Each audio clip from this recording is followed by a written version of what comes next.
सन 1700 ईस्वी। भारत उस समय विशाल, रंग बिरंगा और उथल पुथल से भरा हुआ था। ताजमहल को बने हुए मुश्किल से 50 साल हुए थे और मुगल साम्राज्य अपनी शान और शौकत पर था। लेकिन उसी समय तूफान भी उठ रहा था। मराठों की तलवारें, सिखों की बढ़ती ताकत और अंग्रेजों का धीरे धीरे व्यापार की आड़ में जाल बुनना। यह वह दौर था जब भारत सचमुच सोने की चिड़िया कहा जाता था और हर कोई उस चिड़िया के पंख नोचने पर आमादा था। 1700 में दिल्ली के सिंहासन पर बैठा था औरंगजेब आलमगीर। औरंगजेब ने अपने पिता शाहजहां और दादा अकबर की विरासत को संभालते हुए साम्राज्य को बहुत फैलाया था। उसके तंबू कहीं दक्कन की लड़ाइयों में लगते थे तो कहीं अफगानिस्तान की वादियों में। मगर जितना बड़ा साम्राज्य था उतना ही बड़ा सिरदर्द भी। औरंगजेब की सबसे बड़ी चिंता थी मराठे।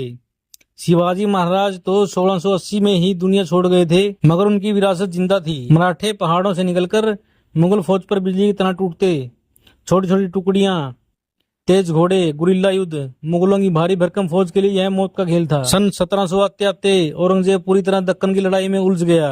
हैदराबाद, बीजापुर और गोलकुंडा पहले ही मुगलों के अधीन आ चुके थे, लेकिन मराठे हार मानने वाले नहीं थे। कल्पना कीजिए, दक्कन की तपती जमीन, गरजते तोपों की आवाज, हाथियों पर सवार सेनापति और दूसरी ओर जंगल, पहाड़ों से निकलते मराठा घुड़सवार। हर रात मुगल शिविर में यह डर रहता, पता नहीं कब मराठे धमकेंगे और सब कुछ जला डालेंगे। उधर पंजाब की धरती पर एक और ज्वाला उठ रही थी, गुरु गोविंद सिंह जी। गुरु गोविंद सिंह जी ने 1699 में खालसा पंथ की नींव रखी। 1700 में खालसा सिख, मुगलों और पहाड़ी राजाओं दोनों से टक्कर ले रहे थे। नीली पगड़ियों, तलवारों और वाहेगुरु जी का खालसा, वाहेगुरु जी की फतेह के नारों से गूंजता पंजाब मुगल सत्ता के लिए नई चुनौती बन चुका था। अब जरा जरा गांव और शहरों की ओर नजर डालते हैं। गांव में लोग खेती करते, बैलगाड़ी चलाते और मेले त्योहारों में नाचते गाते। हर गांव में कोई ना कोई अखाड़ा होता जहां पहलवान दंगल लड़ते। ढोल नगाड़े, बीन बजाते, सपेरे और मेलों में मिठाइयों की खुशबू, ये सब भारत की रूह थे। शहरों की रौनक कुछ और ही थी। दिल्ली, आगरा, पटना, मुरादाबाद, सूरत और मसूलीपट्टनम जैसे शहर सोने, चांदी, मसाले, कपड़े और हीरों से भरे रहते। यूरोप के व्यापारी यहाँ आकर आंखें फाड़ लेते। इतना वैभव उन्होंने कहीं नहीं देखा था। सन 1700 तक अंग्रेज ईस्ट इंडिया कंपनी, डच और फ्रांसीसी सब भारत में पांव जमा चुके थे। अभी वे नम्र व्यापारी बनकर मसाले और कपड़े खरीद रहे थे। सूरत का बंदरगाह उस समय यूरोपियों के जहाज से भरा रहता। मिर्च, इलायची, रेशम और मलमल की बाल्टियां लदी रहती। अंग्रेज व्यापारी भारतीय बाजार देखते तो उनकी आंखें चमक उठती।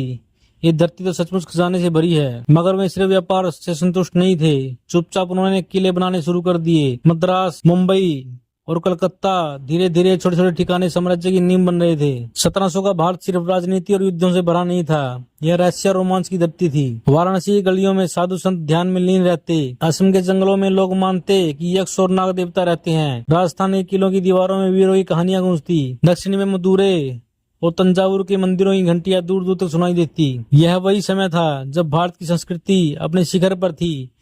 संगीत में तानसेन की परंपरा, चित्रकला में मुगल, मिनिएचर पेंटिंग और स्थापत्य में विशाल मंदिर। कल्पना कीजिए, एक साधारण किसान सुबह बैल जोतता है, दोपहर को पेड़ के नीचे सुस्ताता है और शाम होते ही ढोल की थाप पर गांव का नाच देखने पहुंच जाता है। यह एक व्यापारी ऊंटों के काफिले के साथ दिल्ली से सूरत जा रहा है।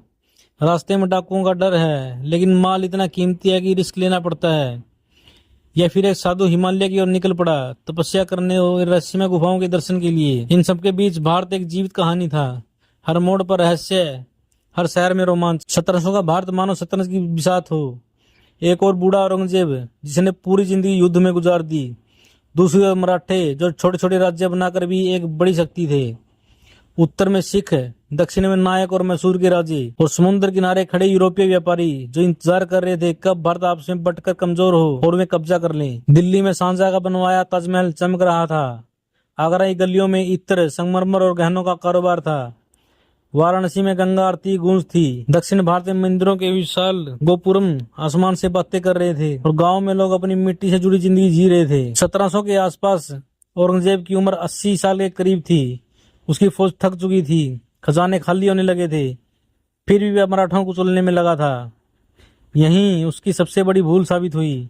1707 में उसकी मौत के बाद मुगल साम्राज्य टूटने लगा। यानी 1700 का भारत एक ऐसा मोड़ था जहां एक महान साम्राज्य मुगल ढलान पर था। नए योद्धा मराठे सिख उठ रहे थे और दूर से यूरोपीय व्यापारी बाज की तरह झपट्टा मारने की तैयारी कर रहे थे। 1700 का भारत एक रोमांचक फिल्म जैसा था, जहां एक और ताजमहल की खूबसूरती थी और दूसरी ओर मराठों के छापामार हमले। जहां खालसाई तलवारें चमक रही थी, वहीं अंग्रेज गुपचुप अपने गढ़ बना रहे थे। जहां गांव के मेले और शहरों के बाजार जीवन से भरपूर थे, वहीं राजमहलों में षड्यंत्र और युद्ध की साजिशें पक रही थी। यानी 1700 का भारत सोने की चिड़िया तो था, मगर उस चिड़िया के चारों ओर शिकारी मंडरा रहे थे। यही दौर आगे चलकर भारत के भविष्य को बदलने वाला था।